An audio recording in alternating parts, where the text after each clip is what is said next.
एक समय की बात है, विंध्यकूट नामक एक राज्य था जो हरियाली और घने वनों से घिरा हुआ था। उस राज्य पर शासन करता था राजा चक्रदेव सिंह, बुद्धिमान, न्यायप्रिय और धर्मपरायण।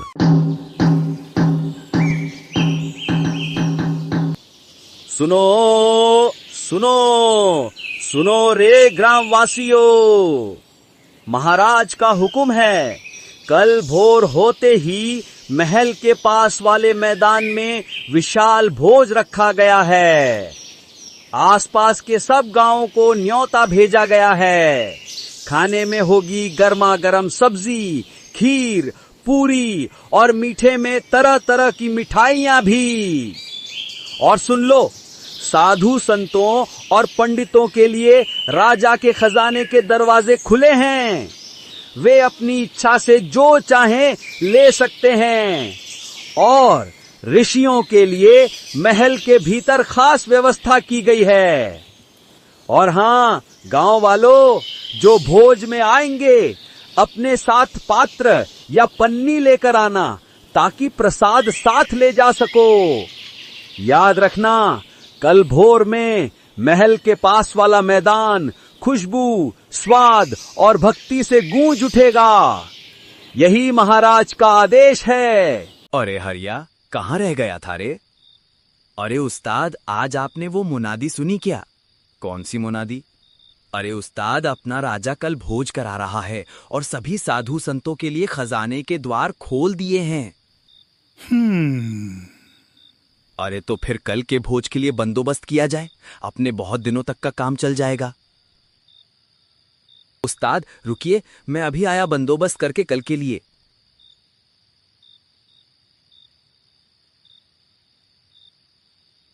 उस्ताद जी देखो, एक में सब्जी आ जाएगी और एक में बूंदी का रायता, लेकिन ये महीना भर नहीं चलेगा।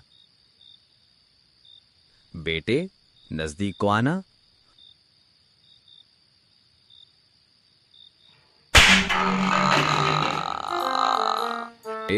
ये क्या बंदोबस्त है? रुको, मैं ही कल के लिए कुछ करता हूं, जिससे अपने बहुत दिनों तक कोई चोरी या डाका डालने की जरूरत नहीं पड़ेगी। अरे उस्ताद, आज एक कविता बोलूं आप पर? हाँ हाँ, सुना दे बेटा, देखें आज फिर क्या खुराफात सुनाएगा तू। 100 चूहे खा के बिल्ली हज को चली। उस्ताद, आप तो बिल्कुल ऋषि मुनि लग रहे हैं आजकल। अब तो राजा भी हमें पहचान नहीं पाएगा कि हम चोर हैं। तू तो आज कमाल कर दिया रे, सच में। उस्ताद का रूप देख तो कोई कहे महात्मा जी पधार रहे हैं। बस बस बेटा, अब ज्यादा हंसी नहीं, चलो अब निकलते हैं। और सुनो, जब महल के अंदर जाएं तो सब भगवान का नाम जपते रहना।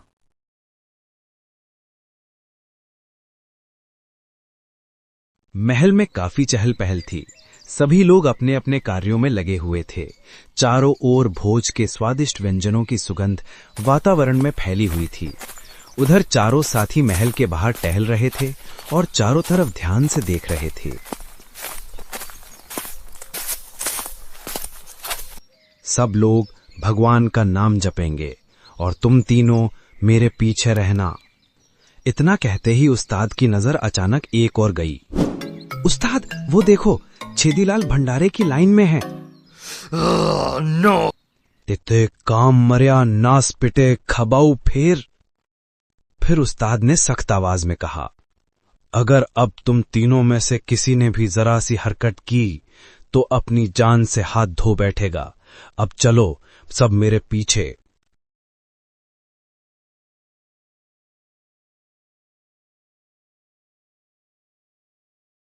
तभी एक सैनिक आगे बढ़ा और बोला, प्रणाम साधु महात्मन, आइए, आपके लिए भोजन की व्यवस्था महल के अंदर की गई है। चारों की नजरें उस सैनिक के साथ खड़े बाबा पर पड़ी। उस्ताद, ये तो वही बाबा है। पर ये बाबा जिंदा कैसे है? हमने तो इसके हाथ पैर काट दिए थे ना, कुएं में डाल के मार दिया था ना। फिर अब ये यहां क्या कर रहा है? विंध्यकूट के जंगल जितने 2 घने महीने थे, पहले उतनी ही गहराई उनमें छिपे एक महात्मा की तपस्या में थी। उन महात्मा का नाम था महर्षि वेद प्रकाश। ऐसा कहा जाता था कि मानो उस वन की सारी शांति, सारी शक्ति उन्हीं की साधना में बसी हो। उधर गांव में चारों ओर चहल पहल थी। गांव का एक सज्जन व्यक्ति घनश्याम अपने नए घर में गृह प्रवेश के शुभ अवसर पर सभी ग्रामवासियों को भोज हेतु आमंत्रित करना चाहता था। घनश्याम ने अपनी पत्नी से कहा, सुनो जरा, आज बहुत ही शुभ घड़ी है। मैं वन जाकर गुरुदेव भगवान को निमंत्रण देने जा रहा हूँ। जब तक मैं लौटूं, तुम यहाँ सब काम संभालो और गांव वालों को भी निमंत्रण दे देना। इतना कहकर घनश्याम वन की ओर निकल जाता है।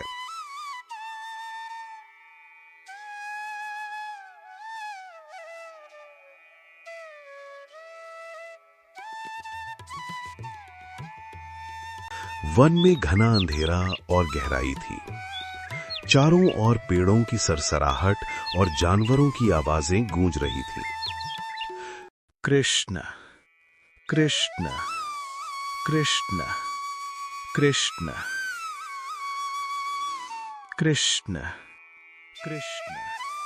कृष्ण कृष्ण कृष्ण कृष्ण कृष्ण। कुछ देर चलने के बाद आखिर वो एक दिव्य स्थल के पास पहुंचता है। वहां पहुंचकर उसे ऐसा महसूस होता है मानो स्वयं भगवान उस स्थान पर साक्षात विराजमान हो। गुरुदेव, आपके चरणों में सादर प्रणाम। आज मेरे घर में गृह प्रवेश का शुभ अवसर है। यदि आप अपने पावन चरणों से मेरे घर को पवित्र करेंगे तो हम सब अपने आप को धन्य समझेंगे। कल्याण हो पुत्र, मैं अवश्य आऊंगा। तुम्हारे घर के शुभारंभ में मेरा आशीर्वाद रहेगा। कृष्ण कृष्ण कृष्ण कृष्ण कृष्ण। घनश्याम के घर का सब कुछ शुभ और शांतिपूर्वक संपन्न हुआ। सभी ने प्रेम पूर्वक भोजन ग्रहण किया और वातावरण में आनंद व्याप्त हो गया। भोजन के पश्चात घनश्याम ने सबकी विदाई के लिए भी उचित प्रबंध किया था। घनश्याम, उसकी पत्नी और उनकी काकी ने सभी अतिथियों को नम्रतापूर्वक नमस्कार करते हुए धन्यवाद दिया और कहा, आप सभी के आगमन से हमारा घर पवित्र हो गया। कृपया अपना आशीर्वाद बनाए रखें गुरुदेव। गुरुदेव ने स्नेहपूर्वक आशीर्वाद देते हुए कहा, कल्याण हो पुत्र। तब घनश्याम ने गुरुजी के समीप जाकर उन्हें 4 सोने की मुद्राएं भेंट स्वरूप अर्पित की और आदर पूर्वक उनकी विदाई की। इसी दौरान गांव के एक व्यक्ति की नजर उन सोने के सिक्कों पर पड़ी। धीरे धीरे सभी लोग वहां से जाने लगे। अरे अरे, चलो जल्दी, मेरे साथ चलो। कम से कम 1 महीने के धन का बंदोबस्त हो जाएगा। जल्दी चलो। कृष्ण कृष्ण कृष्ण कृष्ण कृष्ण।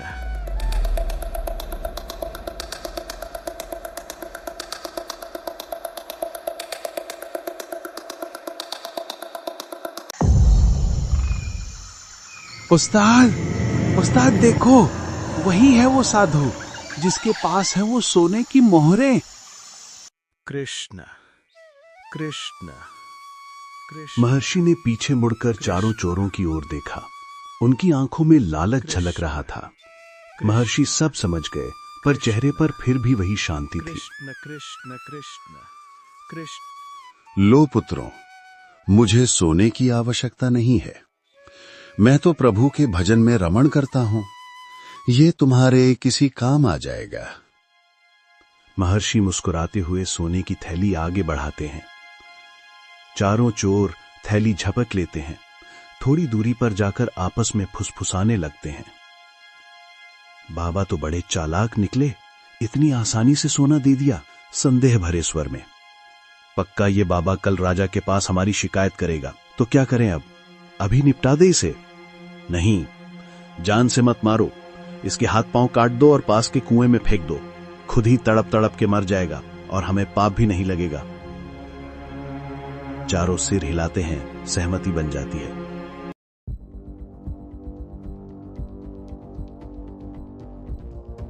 चारों चोर धीरे धीरे महर्षि के पीछे पहुंचे और बिना कुछ बोले निर्दयता से वार कर दिया। महर्षि ने प्रतिकार नहीं किया, वे केवल कृष्ण कृष्ण का नाम जपते रहे। उनकी आंखों में करुणा थी और मन में एक ही विचार कि शायद ये मेरा ही कर्म है जो आज लौट कर आया है। चोरों ने उनके हाथ पांव काट दिए और पास के सूखे कुएं में फेंक दिया। कुआं ठंडा था, अंधेरा था, पर महर्षि अब भी जीवित थे, अब भी उसी प्रेम से कृष्ण कृष्ण कृष्ण कृष्ण कृष्ण। चारों चोर वहां से चलते बने। जंगल में सन्नाटा फैल गया, लेकिन उस सन्नाटे में अब एक अनजाना डर, एक अदृश्य श्राप तैरने लगा था। शाम का समय था। राजा वन विहार के लिए निकला था। तभी उसके कान में एक आवाज सुनाई देती है। वो रुकता है, कुछ पल सुनता है, फिर आदेश देता है, सैनिकों, चलो उस कुएं के पास। कृष्ण कृष्ण कृष्ण कृष्ण कृष्ण कृष्ण। सैनिक आगे बढ़ते हैं, राजा उनके पीछे। धीरे धीरे सब कुएं के पास पहुंचते हैं। कुएं के भीतर से आती है एक धीमी आवाज। कोई भगवान का नाम जप रहा होता है। राजा इशारा करता है, सैनिक रस्सी डालते हैं और कुछ ही पल बाद वो व्यक्ति ऊपर खींच लिया जाता है। राजा उसे देखता है और अचानक चौंक उठता है। यह तो हमारे राज्य के महर्षि वेद प्रकाश जी हैं। राजा का चेहरा क्रोध से भर उठता है। महर्षि, ये हालात किसने किए? मुझे बताइए, मैं उसे जीवित नहीं छोड़ूंगा। नहीं महाराज, ये किसी का नहीं, मेरे ही कर्मों का फल है। राजा कुछ पल के लिए मौन हो जाता है, फिर धीरे से कहता है, आइए महर्षि, चलिए मेरे साथ महल। और इस तरह महाराज अपने साथ महर्षि को लेकर महल की ओर प्रस्थान करते हैं। करीब 2 महीने बाद अब सब कुछ ठीक था। गुरुदेव की तबीयत भी पूरी तरह संभल चुकी थी। महल के मध्य का दृश्य बेहद सुकून भरा था। चारों ओर चहल पहल थी, जैसे राज्य फिर से जी उठा हो। गुरुदेव, मैं अपने राज्य और आसपास के गांवों में एक विशाल भोज करवाना चाहता हूं, और मैं चाहता हूं कि जितने भी आर्षि और पंडित हमारे राज्य में हैं, हम उनके लिए अपने खजाने के द्वार खोल दें, जिसे जो लेना हो वो अपनी इच्छा से ले सके। कल्याण हो पुत्र। राजा ने इशारा किया। मंत्री को बुलाया गया।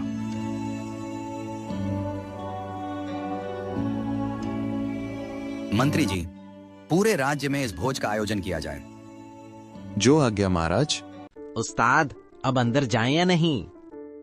यहां देखना ये है कि राजा ने ऋषियों के लिए खजाने के द्वार खोल रखे हैं, लेकिन उस द्वार पर तो मौत बैठी है। अब जब यहां तक आ ही गए हैं तो चलो अंदर ही चलते हैं। आओ बालकों, क्या 4 मोहरें खत्म हो गईं?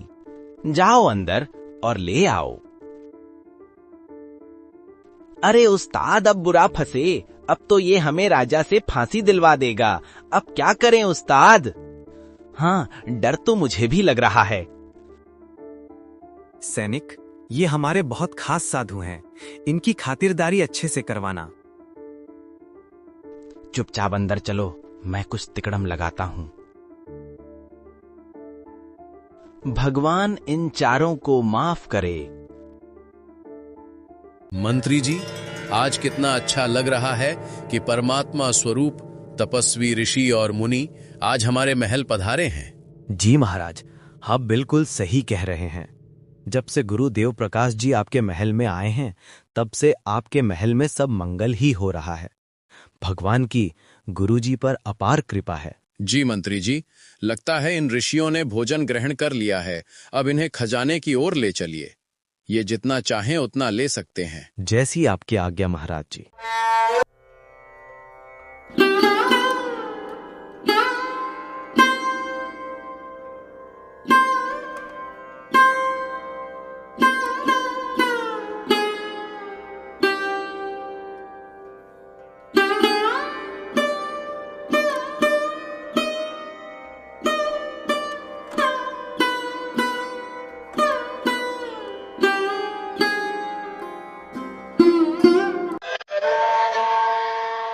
चारों अब राजा के खजाने के पास पहुंचे।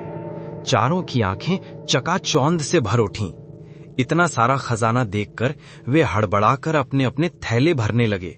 सोना, चांदी, रत्न, हर दिशा में सिर्फ चमक ही चमक थी। मंत्री जी, ये साधु असल में कौन है? इनके लिए तो ये सब मोह माया है ना? हाँ, मैं भी अपनी पूरी उम्र में पहली बार ऐसा देख रहा हूं। कहीं ये बहुरूपीय तो नहीं जो साधु का रूप धरकर आए हों? कोई ठग तो नहीं? नहीं, ऐसा नहीं है। चारों ने अपनी अपनी पोटलियां भर लीं। खजाना इतना था कि जगह भी कम पड़ गई। सबने एक दूसरे से कहकर अपना सामान रखवा लिया। अरे सैनिक, इधर आओ, ये हमारी सिरहाने रखवा दो। चारों ने खजाना सिर पर रख लिया और बस निकलने ही वाले थे। अरे साधु महाराज, आपसे एक बात पूछूं? पूछो, पर जल्दी, ये बोझा भारी है।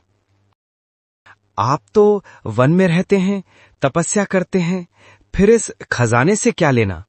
कहीं ऐसा तो नहीं कि आप साधु का रूप धरकर आए हों? कोई ठग तो नहीं? ठग मैं नहीं हूं। ठग तो वो है जो तुम्हारे महल में राजगुरु बन बैठा है। इतना कहते ही धरती कांपने लगी। सब डर से सिहर उठे। ऊपर से तेज रोशनी उतरी। उजाले के साथ भगवान प्रकट होते हैं। चारों घबराकर चिल्लाने लगे, लेकिन अगले ही पल वे जमीन में समा गए। धरती ने उन्हें निगल लिया और फिर अचानक सब शांत हो गया। अब तक मैं शांत था, केवल महर्षि वेद प्रकाश जी की वजह से, पर अब सीमा पार कर दी गई थी। चारों ठगों ने अपने कर्मों का फल पा लिया। उधर सभा में राजा और गुरुदेव जी बैठे बातें कर रहे थे। तभी एक दिव्य रोशनी प्रकट होती है और गुरुदेव के हाथ पैर पुनः पहले जैसे सही हो जाते हैं। महाराज, महाराज, बड़ी विचित्र घटना हुई है। मंत्री भागते हुए आता है और सब कुछ बताता है। हाँ, मैंने सब देखा है। जो कुछ मेरे साथ हुआ, अब उसका अंत हो चुका है। पापियों को उनके कर्मों का फल मिल चुका है और मुझे मेरे पुण्य का आशीर्वाद। अब सब कुछ ठीक था।